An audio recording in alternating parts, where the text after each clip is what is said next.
Operation Sindoor నేపథ్యంలో ఇప్పటికే వణికిపోతున్న పాకిస్తాన్ మరోసారి భారీ పేలులతో బెంబెలెత్తించింది.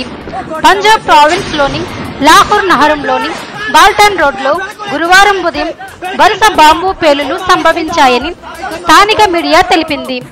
ఈ ఘటనలతో తీవ్ర కలకలం రేగగా అధికారులు లాహోర్తో పాటు కరాచీ ఎయిర్పోర్ట్ను తాత్కాలికంగా మూసివేశారు. వరుస పేలులు ధ్వనులతో ప్రజలు భయక్రాంతులకు గురవుతున్నారు.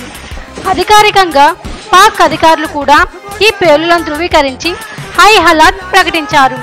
ఇక పహల్గాం ఉగ్రదాడి తరువాత భారత్ చేపట్టిన ఆపరేషన్ సింధూర్లో ఇప్పటికే 9 ఉగ్ర స్థావరాలను ధ్వంసం చేయడంతో పాటు 100 మందికి పైగా ఉగ్రవాదులు హతమయ్యారు.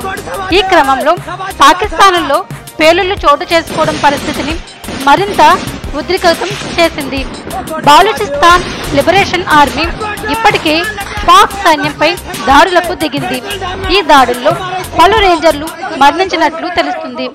సోషల్ మీడియాలో ప్రజలు బాంబుల శబ్దాలతో భయాందోళనకు గురైన దృశ్యాలను పంచుకుంటున్నారు.